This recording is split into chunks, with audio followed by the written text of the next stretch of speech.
Good evening, students. Welcome to Learners Academy. Good evening. So we were doing factor theorem in the last session. The factor theorem almost हमने complete कर ली. Just one question was given as homework for your practice. So let us see आपने उसको कैसा किया. Fourth वाला हमने practice के लिए दिया था, तो आप खुद भी चेक कर लो सही हुआ कि नहीं हुआ, और एक बार हम नए बच्चों के लिए भी एक बार उसको सॉल्व करवा देते हैं. मुस्कान आप भी एब्सेंट थे शायद, था ना कल? ओके, चलो आ जाओ. P of x equal to kx square minus 3x plus k. This was the polynomial given. This was the polynomial. चलो स्टेप बाय स्टेप करके बताते हैं क्या करना होता है. सबसे पहले हम क्या करेंगे, हमको इंस्ट्रक्शंस क्या गिवन है वो पढ़ो. हमको ऑलरेडी गिवन है कि x माइनस वन जो है इस पॉलिनोमियल का फैक्टर है. ये हमको पता नहीं लगाना. पिछले सीरीज में पता लगा रहे थे कि है या नहीं है, है या नहीं है. इस बार पता नहीं लगाना, ऑलरेडी गिवन है कि ये इसका फैक्टर है. तो जो पॉलिनोमियल है वो तो p ऑफ x से ऑलरेडी डिनोटेड है. ठीक है, देखो ये अगर इसका फैक्टर है या नहीं है, चर्चा इस बात की चल रही है, तो ये तो कहलाएगा डिवीजर. ये क्या कहलाएगा? डिवीजर. और ये जिसके फैक्टर होने की बात कर रहा है वो कहलाएगा डिविडेंड. ठीक है, हमेशा डिवीजर डिविडेंड का फैक्टर होता है, कभी भी डिविडेंड डिवीजर का फैक्टर नहीं होता. फॉर एग्जाम्पल अगर मैंने कहा 6/3 करो, तो 6/3 करूंगा तो पूरा पूरा कट गया 2. और अगर मैं कहूं 6/4 करो, तो पूरा पूरा नहीं कटेगा, तो सोल्व करोगे तो आएगा 1.5. पूरा पूरा नहीं कटेगा, डेसिमल वैल्यू आएगी. तो जब पूरा पूरा कट जाए, दैट मींस रिमाइंडर अगर 0 बच जाए, तो कह देना कि डिवीजर डिविडेंड का फैक्टर है, 3 इज ए फैक्टर ऑफ 6. और जब पूरा पूरा ना कटे तो कह देना कि 4 is not a factor of 6. Okay, जब रिमाइंडर 0 बच जाता है तब तो हम कह देते हैं कि नीचे वाला डिनोमिनेटर पार्ट, जिसे डिवीजर भी कहते हैं, is a factor of dividend. और नहीं करता है तो कहते हैं कि divisor is not a factor of dividend. समझ आ गई ये बात? तो x माइनस वन के फैक्टर होने की बात हो रही है तो वो डिवीजर हो जाएगा, और इसके इस पॉलिनोमियल के फैक्टर होने की बात हो रही है तो डिविडेंड हो जाएगा. और पॉलिनोमियल्स की दुनिया में हमने क्या सीखा था, डिवीजर को हम g ऑफ x से डिनोट कराएंगे और डिविडेंड को p ऑफ x से कराएंगे. ऑलरेडी उन्होंने करा रखा है, क्वोशंट को q ऑफ x से और रिमाइंडर को r ऑफ x. ये चार चीजें सीखी थी हमने. ओके, तो इस क्वेश्चन के हिसाब से p ऑफ x और g ऑफ x बताओ क्या होगा. Here it is given that, here it is given that, इस क्वेश्चन के हिसाब से p ऑफ x तो ऑलरेडी गिवन है बेटा, बताओ. कॉपी पेस्ट कर देंगे. ठीक है, और g ऑफ x क्या हो जाएगा, जो ऊपर फैक्टर है, g ऑफ x क्या हो जाएगा, x माइनस वन है शायद, x minus. Okay, next step हम क्या करते हैं, चाहे से हम फैक्टर थ्योरम यूज कर रहे हो चाहे से हम रिमाइंडर थ्योरम यूज कर रहे हो, हम हमेशा एक काम करेंगे, g ऑफ x को x माइनस a से कंपेयर करेंगे जहां पे a कोई रियल नंबर है. g ऑफ x को x माइनस a से कंपेयर करेंगे जहां पे a कोई रियल नंबर होना चाहिए. कर दें compare. Now comparing g of x, comparing g of x with what, x minus a. करें कंपेयर. कंपेयर कैसे करते हैं, हम जिससे कंपेयर कर रहे हैं उसको रख दो आरएचएस में और एलएचएस में, और जिसको कंपेयर कर रहे हैं एक्स माइनस वन को करेंगे, जी ऑफ एक्स क्या है, एक्स माइनस वन, तो उसको इससे कंपेयर करेंगे. तो कंपेयर करके हमारा टारगेट ये है कि हमको ए की वैल्यू फाइंड आउट करनी है. तो एक्स एक्स से कंपेयर हो गया, माइनस साइन से कंपेयर हो गया. सो ऑन कंपेरिजन ए की वैल्यू क्या आ गई, 1 या -1, 1. तो इस चीज का खास ध्यान रखना है ना. सो ए की वैल्यू आ गई 1. On comparison we get, on comparison we get a equal to 1, a equal to 1. ये टास्क यहाँ पे खत्म हुआ. अब लास्ट टास्क क्या है, अपने को p ऑफ a निकाल, क्या निकालना है, p ऑफ a.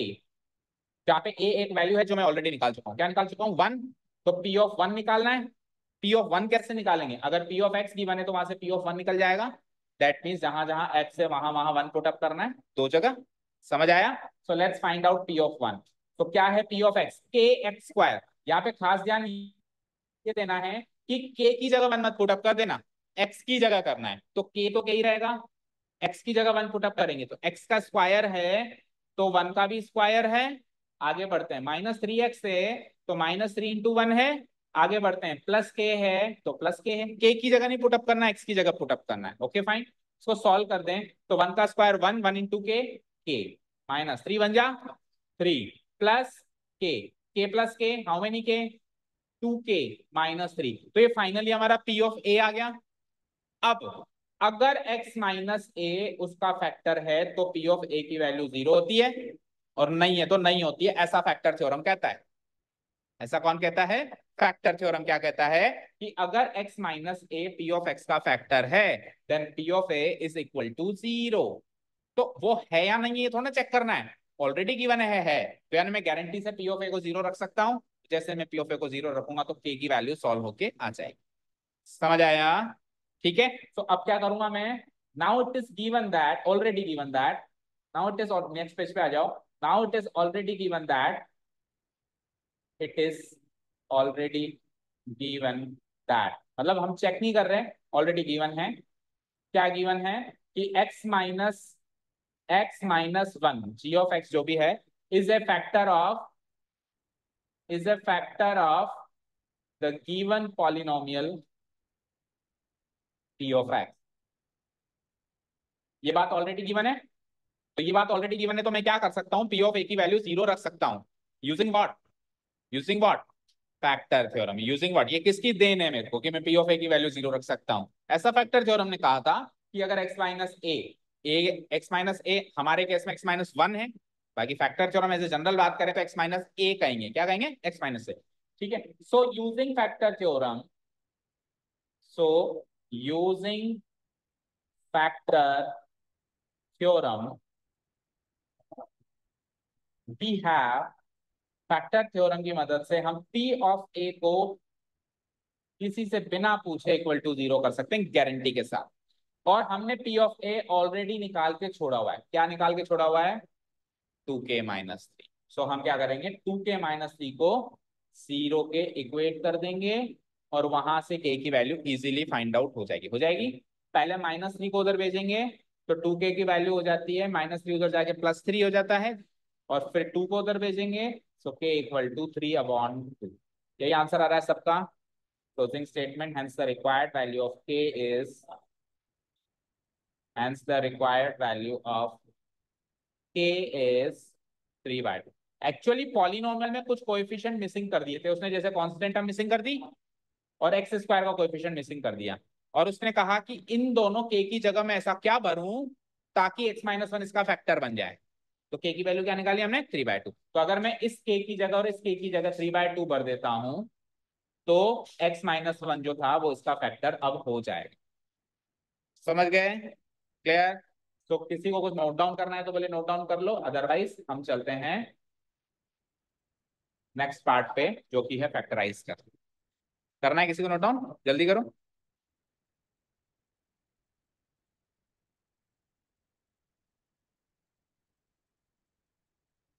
करो।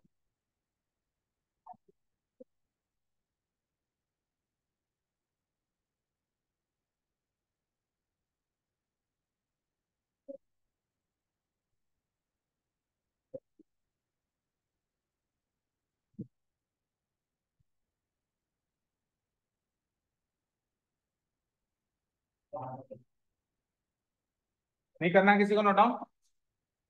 करो।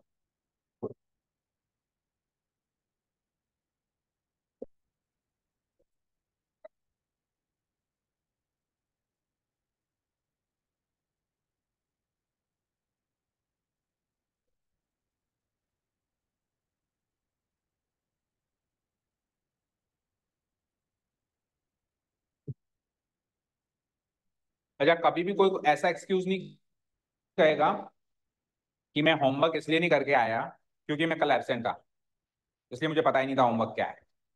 अगर आप एब्सेंट थे तो आपकी रिस्पॉन्सिबिलिटी अब डबल हो जाती है पता करना, और आपको किसी से पता करने की जरूरत नहीं है। आप ग्रुप में जुड़े हुए हैं तो आपको घर बैठे वीडियो मिलती है।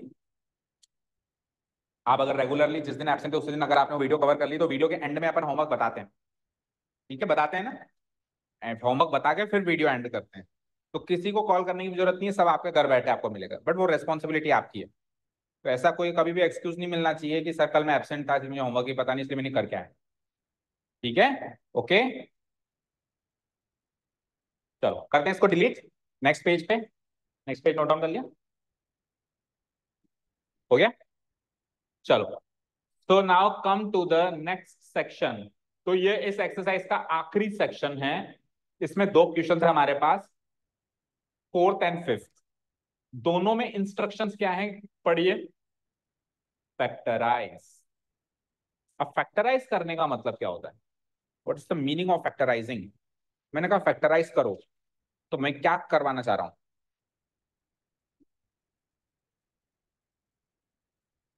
हाँ, इसके फैक्टर बताओ, या फिर अभी ये एक्सपेंडेड फॉर्म में है, इसको फैक्टराइज्ड फॉर्म में कन्वर्ट करो।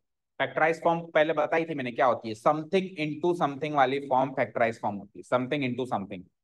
ठीक है, तो अभी ये समथिंग इनटू समथिंग वाली फॉर्म में नहीं है। अभी देखो टर्म्स अलग अलग रखी हुई, तो ऐसे समझो जब टर्म्स अलग अलग रखी हुई हो तो वो एक्सपेंडेड फॉर्म है, जिसका दूसरा नाम सिंप्लीफाइड फॉर्म भी होता है। और जब समथिंग इनटू समथिंग वाली फॉर्म रखी हुई हो उसको कहते हैं हम फैक्टराइज फॉर्म। तो कहने का मतलब है इस पॉलिनोमियल को फैक्टराइज करो, दैट मींस इसकी समथिंग इनटू समथिंग वाली फॉर्म में इसको कन्वर्ट करो। यानी किस कौन सा ऐसा फैक्टर है जिसको किसी दूसरे फैक्टर से गुणा करके ये आंसर आ सकता है? ऐसे दो फैक्टर सोच के बताओ। सोच के क्या बताओ ना, कैलकुलेट करके बताओ। समझ गए? अब दूसरी चीज, इन दोनों क्वेश्चंस में क्या डिफरेंस है ये अब चेक करके बताओ। इन दोनों क्वेश्चंस में क्या डिफरेंस है? ऊपर वाले में सारे क्वाड्रेटिक पॉलिनोमियल है, हाईएस्ट पावर 2 है, और नीचे वाले में सारे क्यूबिक पॉलिनोमियल है, हाईएस्ट पावर 3 है।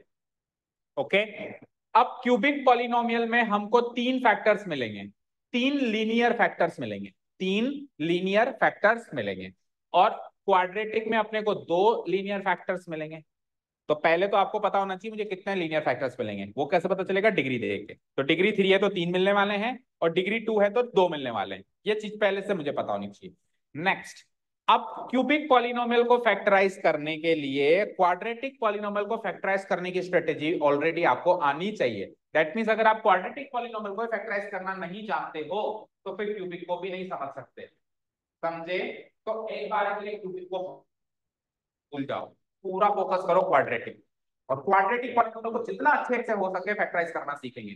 इसको फैक्टराइज करने के लिए जो स्ट्रेटेजी या जो फॉर्मूला या जो मेथड हमको रेकमेंडेड है, मोनिका जाओ, आपको लेने मोनिका के फादर, तो फिर वीडियो में देखना बेटा, बहुत इंपॉर्टेंट है। ठीक है, सो जो स्ट्रेटेजी हमने डिसाइड करनी है एक क्वाड्रेटिक पॉलिनोमियल को फैक्टराइज करने के लिए, स्ट्रेटेजी कह दो या मेथड कह दो, उस मेथड का नाम आपको सुना होगा आपके स्कूल में, splitting the middle term method. है क्या? Splitting the middle term method. या आपको आता ही नहीं बच्चों को, बड़ी मुश्किल से भी, और एक बार आ जाता है तो इतना अच्छे से आ जाता है, उसका फेवरेट मेथड हो जाता है बच्चे का कि वो छूटता नहीं है। और छूटेगा तो वैसे भी नहीं, क्योंकि टेंथ में तो हर दूसरे क्वेश्चन में लगा है, तो ऑप्शन नहीं आपके पास से बच के निकलने का। ऐसा नहीं कर मुझे पसंद है मैं इसको छोड़ दूंगा, तो चार क्वेश्चन हो सकता है कि चार में से क्वेश्चन ही ना आए। ठीक है, इस साल तो ये चार ही क्वेश्चन है स्प्लिटिंग द मिडिल टर्म के पूरी बुक में है, बट नेक्स्ट ईयर तो दूसरा question splitting the middle term का है। एंड अगर इन फ्यूचर आप 11th 12th में मैथ रखने की सोच रहे हैं या ऐसा कोई करियर ऑप्शन चूज करना चाहते हैं तो मैथ की जरूरत पड़ेगी, तो स्प्लिटिंग द मिडिल टर्म से जिंदगी भर पीछा नहीं छूट सकता। तो अगर आपको नहीं आता तो बिल्कुल तबियत से सीखना है, और कोई डाउट हो। दैट मींस आज की क्लास में हम केवल और केवल एक मेथड पे फोकस करने वाले हैं जिसका नाम है splitting the middle term method. यानी ये चार क्वेश्चन सॉल्व करना सीखना वाले हैं। क्यूबिक को आज छेड़ेंगे, बिल्कुल नहीं छेड़ेंगे, तो टाइम बचा तो थोड़ा बहुत बता देंगे, नहीं तो छेड़ेंगे। क्यूबिक कल देखेंगे। अच्छा, क्यूबिक के अंदर भी स्प्लिटिंग द मिडिल टर्म लगेगा, क्योंकि क्यूबिक के अंदर आपको एक पॉइंट ऑफ टाइम पे आपको क्वाड्रेटिक पॉलीनोमियल मिल जाएगा। तो क्वाड्रेटिक मिल जाएगा तो वापस क्वाड्रेटिक को वैसे स्प्लिट करना है जैसे अभी कर रहे हैं। समझ गए? क्लियर? अच्छा, एक और चीज बताऊं, क्यूबिक पॉलीनोमियल को फैक्टराइज करने के लिए जो हम डिस्कस कर रहे थे कुछ दिनों से, पॉलीनोमियल को पॉलीनोमियल से डिवाइड करने का एल्गोरिथम, पॉलीनोमियल डिवीजन, वो भी सीखना पड़ेगा। ओके, वो भी सीखना पड़ेगा। जो हम अभी तक बच रहे थे ना, रिमाइंडर, हम रिमाइंडर थ्योरम से निकाल लेते थे, डिवाइड करने की जरूरत नहीं पड़ती, लेकिन अब इसके लिए तो सीखना ही पड़ेगा। मैंने कहा था एक पॉइंट ऑफ टाइम के बाद तो सीखना ही पड़ेगा, तो वो टाइम आ चुका है। चलो वो कल बात करेंगे। अभी किस पे फोकस करना है आज की क्लास में? Splitting the middle term. जिसको आता है वो भी फोकस करेगा, और कुछ अगर मन में कुछ थोड़े बहुत डाउट्स क्वेरीज होती हैं तो डिस्कस करेंगे, और जिसको नहीं आता वो तो बिल्कुल तबियत से सीखेगा। ओके, तो पहला क्वेश्चन नोट डाउन करें हम, नोट करो। गिवन पॉलिनोमियल है, गिवन पॉलिनोमियल को हम p ऑफ x से डिनोट करा देते हैं। Here the given polynomial is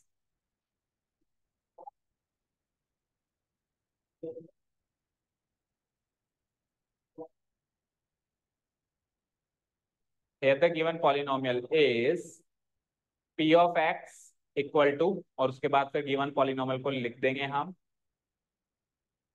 जो भी है 12x² minus 7x plus 1।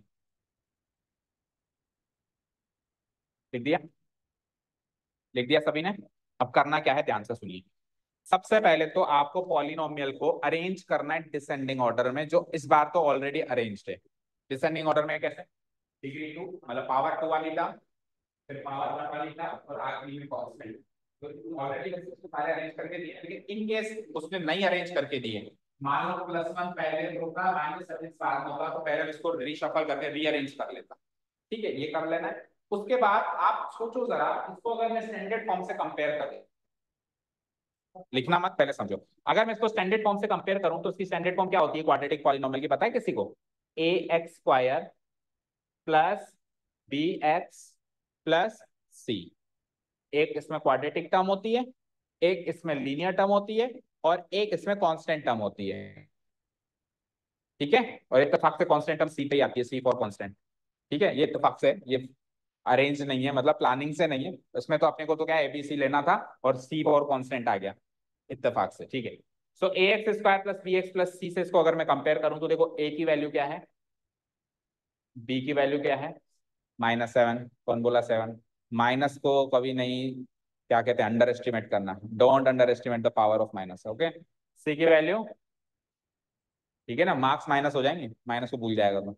Okay ठीक है, ए की वैल्यू 12, बी की वैल्यू -7, सी की वैल्यू 1। तो अब जो भी हम काम करेंगे उसमें इन तीन नंबर्स का बड़ा रोल है, 12 का, -7 का और 1 का, तीनों का रोल है। कई बच्चों को लगता है, ऐसा लगता है, उनकी गलतफहमी दूर कर देंगे कि इसका रोल नहीं बस इन दोनों का रोल, लेकिन इसका भी रोल है, ये 12 है ना, इसका भी रोल है, तीनों का रोल है। ठीक है, अब रोल क्या है वो सुन, हमको क्या करना है, सुनना ध्यान से। हमको क्या करना है, जो बीच वाली टर्म है, बीच वाली टर्म, मेथड का नाम क्या है, स्प्लिटिंग द मिडिल टर्म। तो मिडिल टर्म कौन सी है तीन में से? -7x। इसको हमको स्प्लिट करना है, मेथड का नाम ही क्या है, स्प्लिटिंग द मिडिल टर्म। तो इसको हमको क्या करना है, स्प्लिट। अब इसको स्प्लिट कैसे करें, मतलब आपको ऐसे दो टर्म्स को जिनको जोड़कर या घटा के -7x बनता हो, तो मैं कुछ ऑप्शन देता हूं आपको ऐसा करने। ठीक है, -7x बनाने के कुछ ऑप्शन देते हैं। सपोज करो मैंने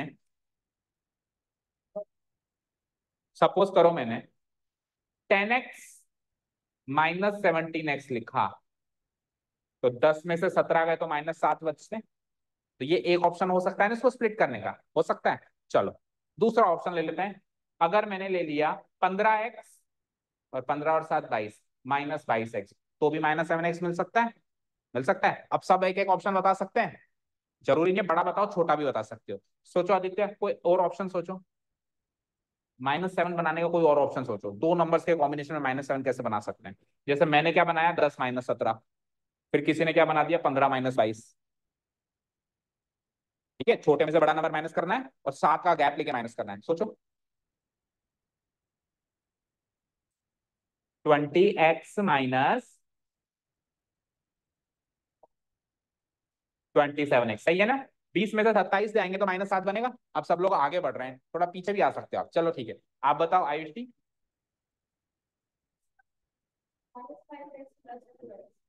-5 +2 से काम नहीं चलेगा, -5 -2 से काम चलेगा, क्योंकि -7 बनाना है ना बेटा।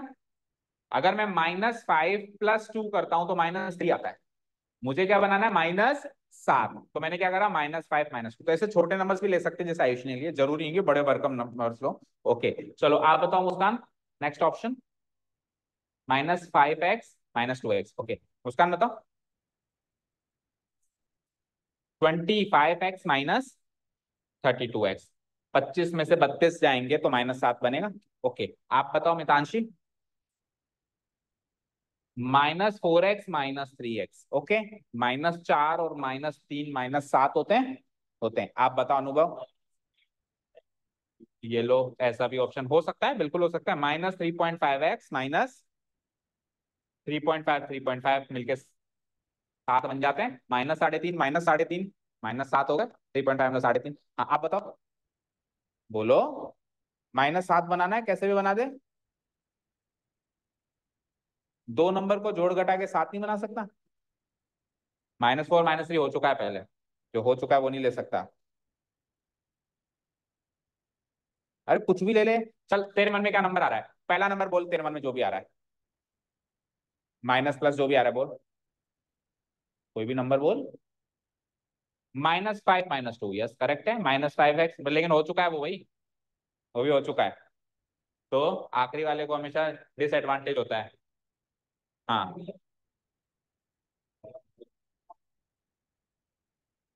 नहीं तो तू बताएगा तभी आगे चलेंगे, नहीं तो हम बैठे हैं। हाँ, -3 -4 बोला है, लेकिन वो भी हो चुका है।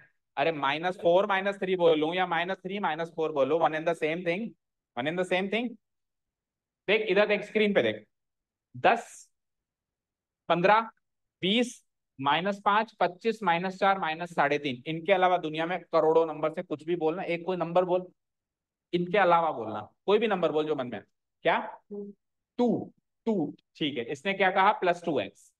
तो +2x में अब मैं क्या कॉम्बिनेशन करूं ताकि -7 आ जाए।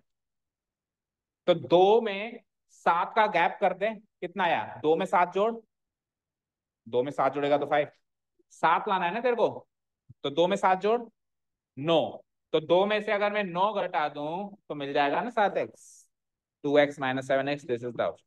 चलो, तो ये सारे ऑप्शंस में से हो सकता है कि कोई एक ऑप्शन करेक्ट हो, और हो सकता है कि इनमें से कोई एक भी करेक्ट ना हो, और करेक्ट ऑप्शन अभी हमारे आंखों के सामने आया ही ना हो।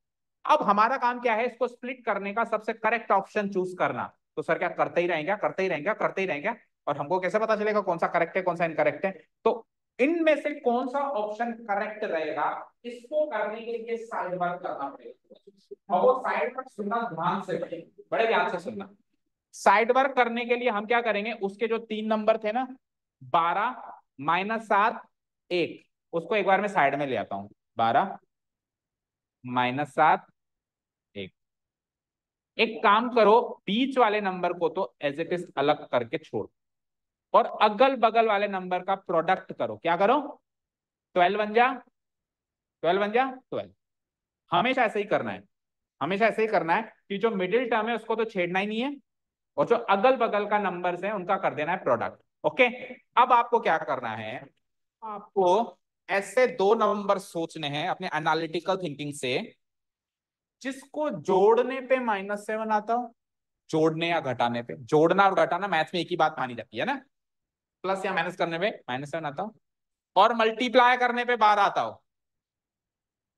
ऐसे दो नंबर सोचो, हो सकता है वो दो नंबर इसी में हो, तो कैसे हमने जो ऑप्शन चूज किया उनमें से एक नंबर इसमें आ गया हो सकता है, और हो सकता है नहीं भी आया हो। तो इनमें से दो नंबर ऐसे सोचो जिनको जोड़ने, देखो इनमें से सबको जोड़ने पे -7 तो आता है, क्योंकि हमने -7 को स्प्लिट किया है, तो जोड़ने में -7 ही तो बनेगा।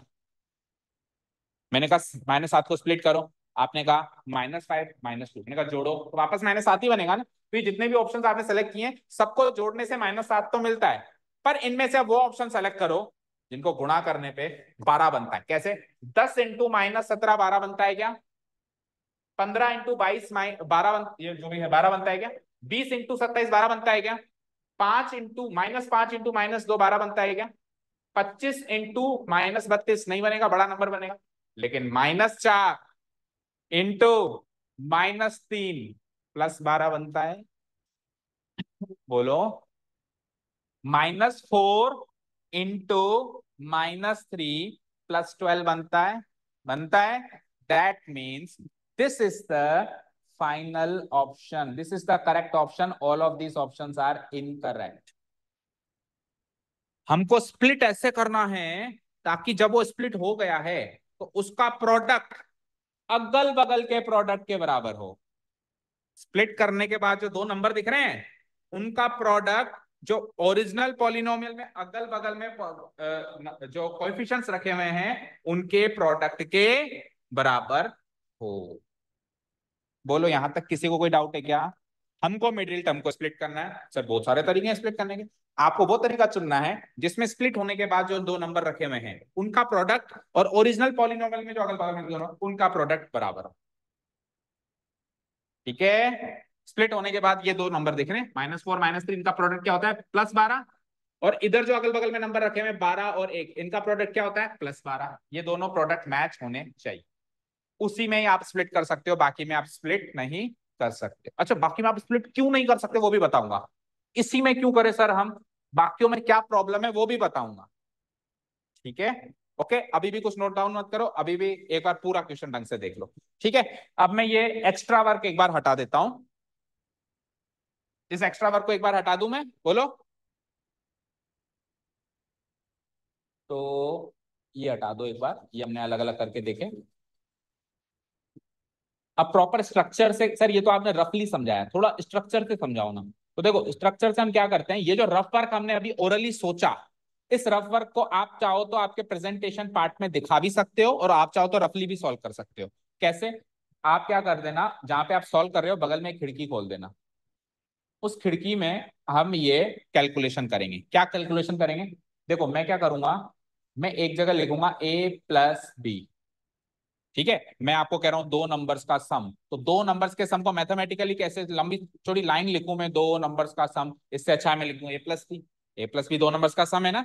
अब उन्हीं दोनों नंबर्स का प्रोडक्ट क्या लिखूंगा, A × B। समझ आया, A+B में तो मिडिल टर्म रख दो, मिडिल टर्म क्या था -7, उसकी न्यूमेरिक वैल्यू, मतलब x मत लगाओ, x तो अपन लगा ही देंगे, अपने को तो न्यूमेरिक वैल्यू सोचनी है ना।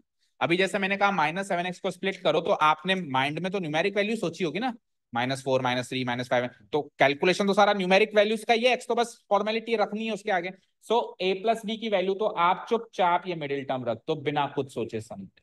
ओके, और A × B की वैल्यू आप अगल बगल के नंबर्स का प्रोडक्ट करके रख दो, 12 × 1 कितना होता है। अब इस पॉलिनोमियल को बिल्कुल भूल जाओ, अब आपका सवाल है उस पजल को सॉल्व, इस पजल को सॉल्व करके फिर आप पॉलिनोमियल से बात करो। सबसे पहले पॉलिनोमियल लिखो, पॉलिनोमियल से पजल बनाओ। पजल कैसे बनाओगे, A+B A × B, A+B में आप हमेशा मिडिल टर्म रखोगे, और A × B में अगल बगल के टर्म्स का प्रोडक्ट रखोगे। रख दिया, अब आप इस पजल को सॉल्व करो, ये आपका टास्क है, याद रखना पजल सॉल्व पॉलिनोमियल का फैक्टराइजेशन हो गया।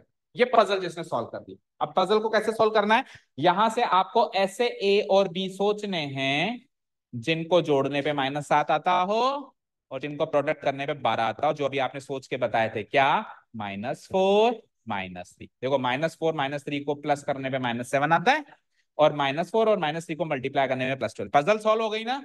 अब आप आओ पॉलिनोमियल के पास, चलें पॉलिनोमियल के पास।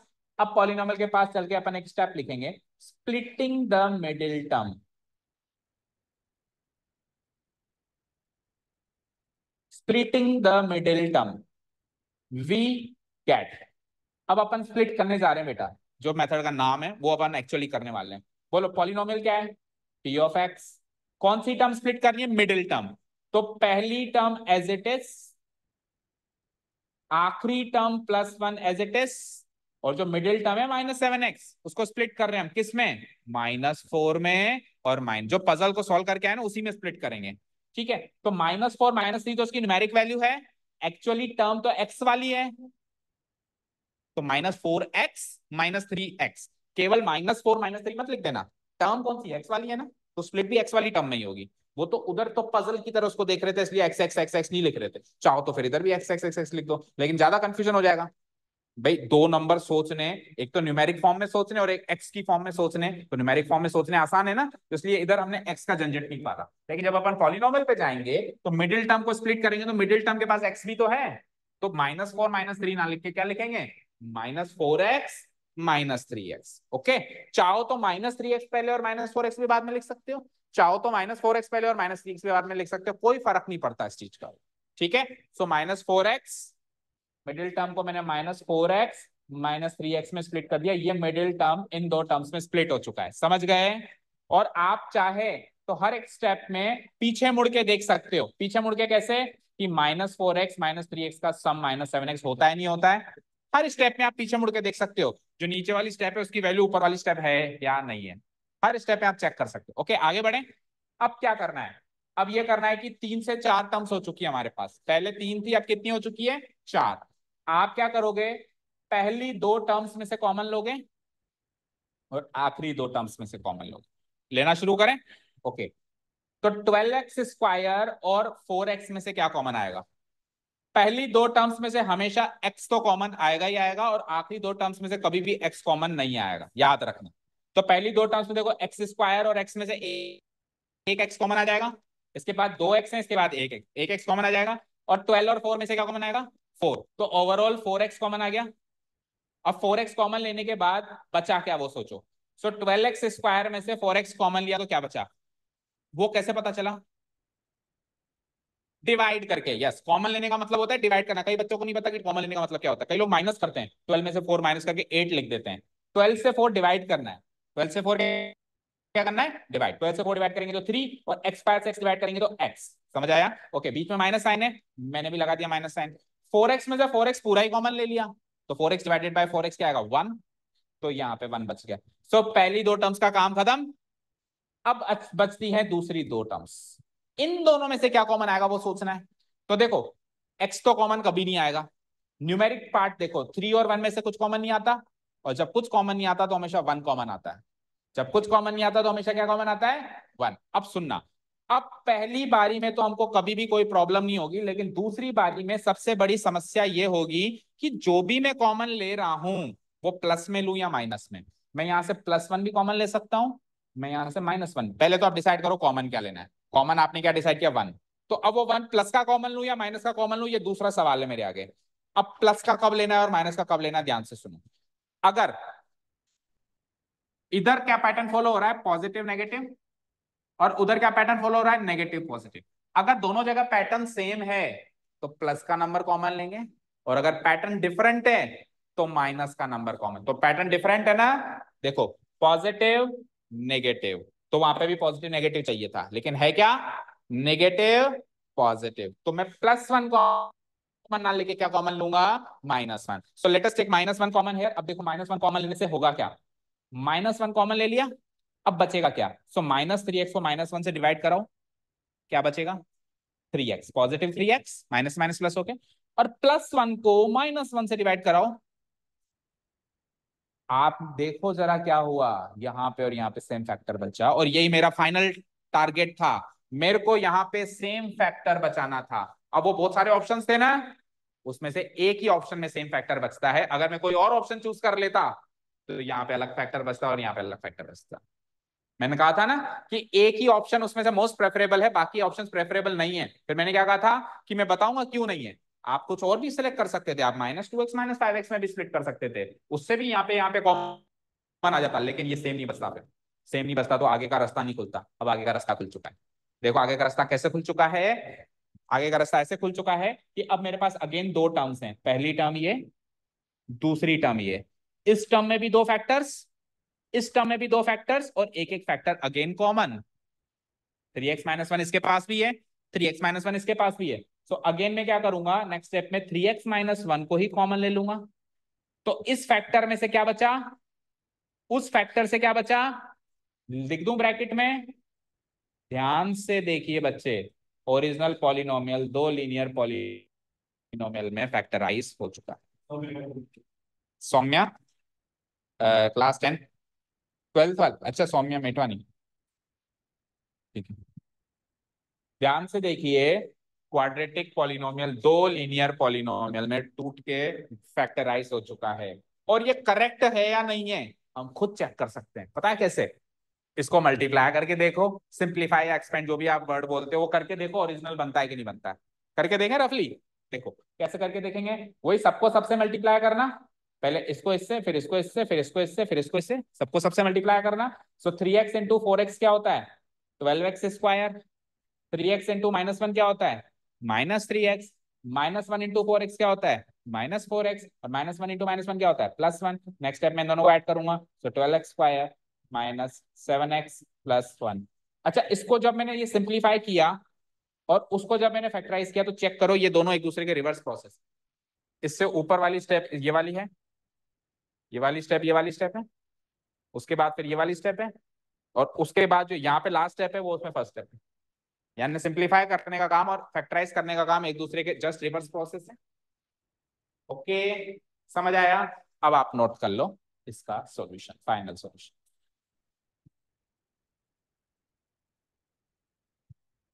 बात रही ये रफ वर्क की, तो ये आप अगर या तो लिखो ही मत प्रेजेंटेशन में, रफ पीछे कर लो कहीं पर भी, और अगर आप लिखते हो तो ऐसे खिड़की बना के लिखना।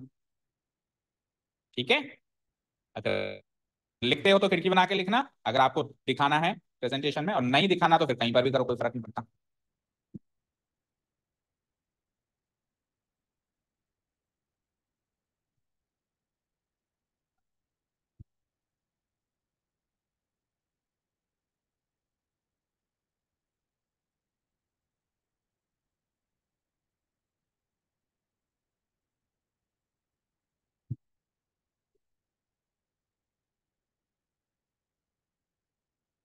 अच्छा, बताओ किसी बच्चे को ये भी समझ में नहीं आया हो तो हैंड रेस करो। बिल्कुल भी नहीं आया सर, कुछ पल्ले नहीं पड़ा, सारा बाउंसर गया वो। ऐसा कोई बच्चा है? अच्छा, किसी बच्चे को 50% समझ में आया? अच्छा, more than 50%? More than 50%, but less than 90%? अच्छा, मोर देन 90%? 100%? अच्छा, 90 to 100% के बीच में सबको इतना ही आया? चलो, सही हो गया, नोट डाउन सभी का। देखो, लेंदी नहीं है,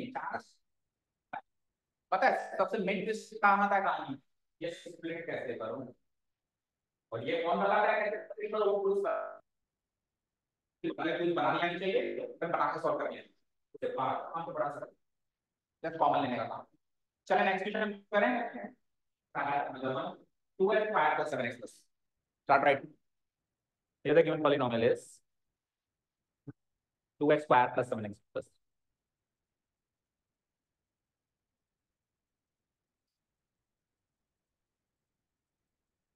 P of x equal to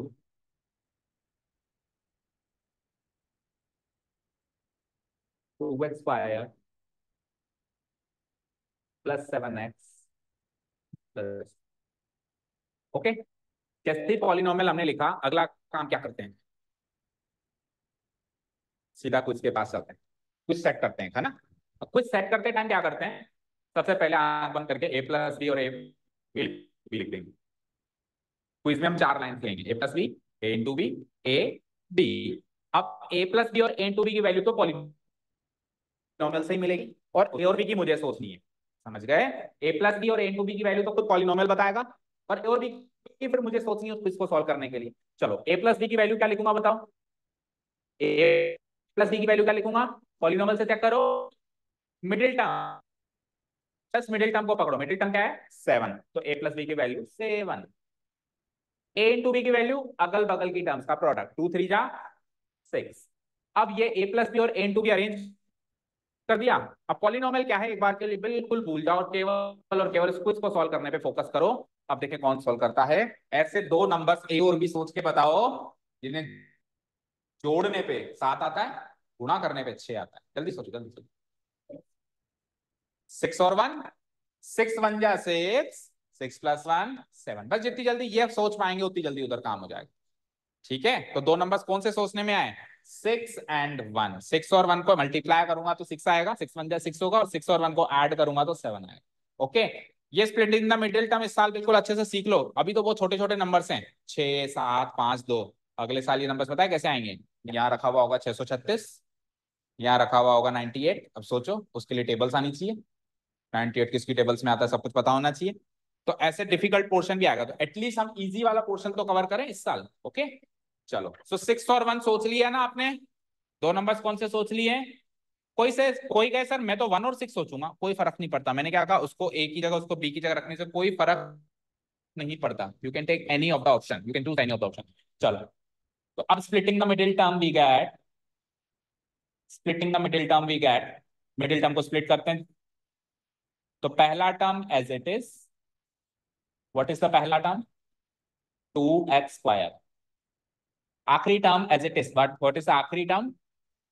middle term को स्प्लिट करना है दो में। नंबर क्या मिला यहां से?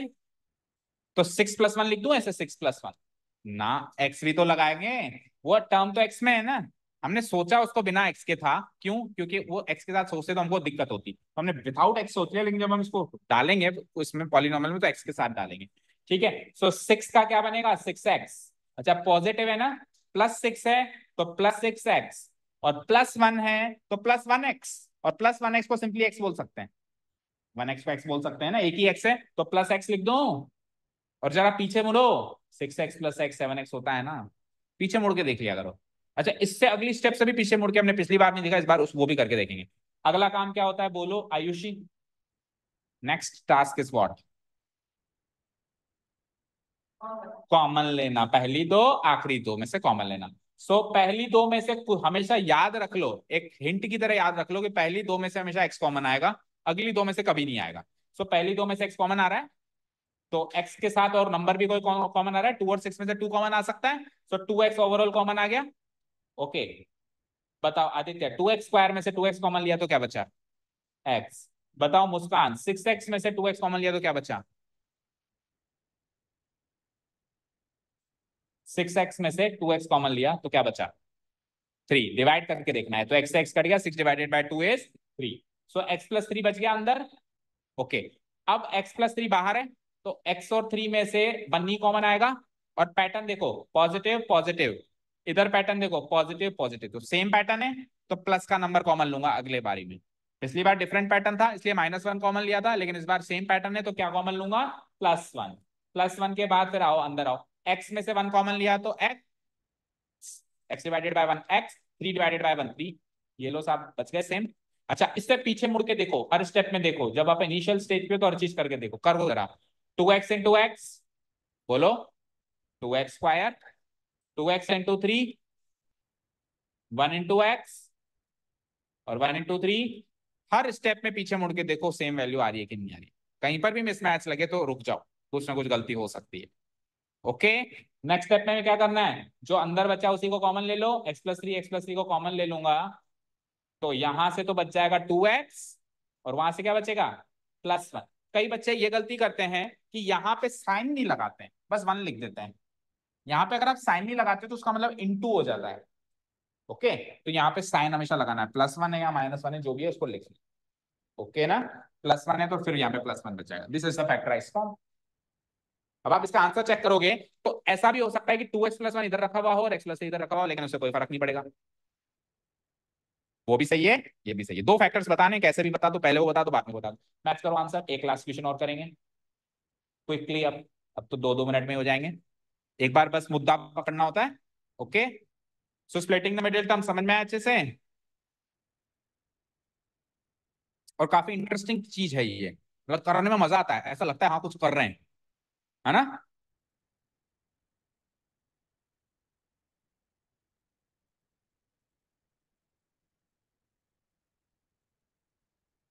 थर्ड वन, आंसर मैच हो गया ना? Okay, let's try the third one also. Time हो गया, 2 मिनट में खत्म करो। Okay, so third one is 6x² + 5x - 6। 6x² + 5x - 6। अब की बार बॉयज से स्टार्ट करेंगे। क्या हुआ आगम, टेंशन क्यों हो गई? चल, पॉलिनोमियल लिख दिया।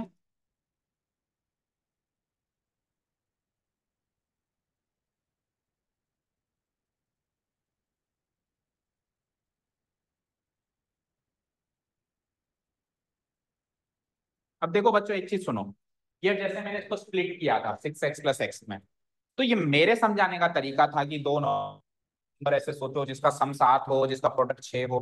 किसी और टीचर या किसी और जगह पे समझाने का तरीका थोड़ा डिफरेंट हो सकता है। भाई ऐसे खिड़की उड़की खोलने का वो काम ना करे, ऐसे ओरली समझा दे, और मैं बिल्कुल रिटर्न में समझा रहा हूँ, हो सकता है कोई मुझसे भी ज्यादा डिटेल में समझाए। तो ये डिफरेंस हो सकता है, लेकिन गलत किसी का नहीं है, ठीक है ना? एक चीज हमेशा याद रखना, नो टीचर टीचर्स बैड, कोई भी टीचर कभी गलत नहीं पढ़ाता है, सब टीचर सही ही पढ़ाते हैं। बस थोड़ी बहुत 19-20 अप्रोच में डिफरेंस होता है, किसी को कौन सी अप्रोच लग जाती है, किसी को कौन सी अप्रोच लग जाती है। समझ गए? ओके ना? आपको ये अप्रोच समझ में आ गई तो आपके लिए वो टीचर सही है, किसी को नहीं आई तो नहीं है। इसका मतलब ये नहीं कि टीचर गलत है। तो हो सकता है कि ये इस अप्रोच में थोड़ी बहुत 19-20, जैसे आप स्कूल में भी जाओगे कहीं और जाओगे तो थोड़ा जैसे खिड़की उड़की बनाने का काम ना कराया जाए, वहां पे सिंपली बस ऐसे स्प्लिट करा दिया जाए। ठीक है ना, समझ आया जो मैं कहना चाह रहा हूँ? Okay yes. Next 6x² + 5x - 6। Okay, तो पहला काम क्या करते हैं, क्विज सेट करते हैं। a+b, a×b, a b। बता भाई आगम, a+b की जगह क्या लिखते हैं? 6 लिखेंगे। 6 6 कहां से लिखा? कौन सा 6 लिखा, ये वाला या ये वाला? इधर वाला। बेटा a+b की जगह मिडिल टर्म लिखते हैं, ना ये 6 लिखेंगे ना ये 6 लिखेंगे, क्या लिखेंगे? Middle term. सबसे पहले स्टार्ट ही मिडिल, मेथड का नाम क्या है? तो स्टार्ट कहां से होगा? Middle term. तो a+b की जगह क्या लिखेंगे? +5। अब a×b की जगह क्या लिखेंगे? जो 5 के अलावा बच गया, क्या बच गया? 6 और 6 है वो, ध्यान से पढ़। -6 है। इन दोनों का प्रोडक्ट, इन दोनों का गुणा। तो 6 × -6 क्या होता है? -36। ये अरेंज करने के बाद अब पॉलिनोमियल को भूल जाओ और क्विज पे आ जाओ। अब क्विज पे आने के बाद ऐसे दो नंबर सोचने हैं जिनको जोड़ने पे 5 आता हो और जिनको गुणा करने पे, अब प्रॉब्लम आ रही है, -36 आता हो। एक्चुअली पता है क्या करना होता है? जो यहाँ पे नंबर रखा हुआ है, ये 36 किस किस टेबल में आता है, बस ये सोचना होता है। अब जैसे 36 1 की टेबल में आएगा, 1 × 36, लेकिन 1 और 36 से 5 नहीं बनेगा। आगे बढ़ो, 2 की टेबल में भी आएगा, 2 × 18, लेकिन 2 और 18 के कॉम्बिनेशन से अगेन 5 नहीं बनेगा। चलो हटाओ। 3 की टेबल में भी आएगा, 3 × what 12, 3 × 12 36, लेकिन 3 और 12 के कॉम्बिनेशन से भी 5 नहीं बनेगा। आगे बढ़ो, 4 की टेबल में आएगा, 4 9 या 36, और 4 और 9 के कॉम्बिनेशन से 5 बनेगा। 9 और 4 का डिफरेंस 5 होता है ना। बस यही तो सोचना होता है, कोई बड़ा टास्क थोड़ी देना है। बस बशर्ते टेबल्स अच्छे से याद होनी चाहिए। अब 36 किस किस की टेबल में आता है वो नहीं पता, then nothing can be done, then no one can help you. So tables, squares, cubes याद करने ही पड़ेंगे, बच नहीं सकते। आज बच जाएंगे तो कल फंसेंगे। तो उस चीज को फेस करो कि ये तो करना ही पड़ेगा, और जितना जल्दी करोगे उतना फायदे में रहोगे। समझे बेटा? मैथ्स में solving is not important, solving in time is important.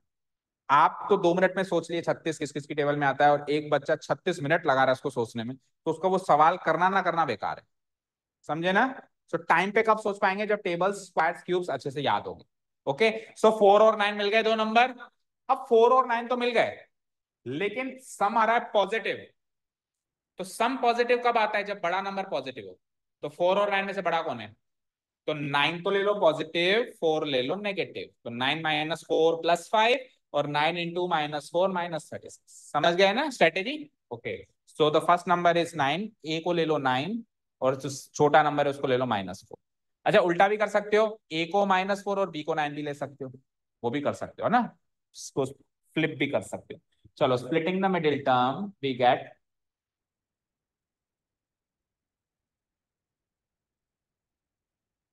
पहली टर्म नो चेंज, आखिरी टर्म नो चेंज। पहली टर्म क्या है?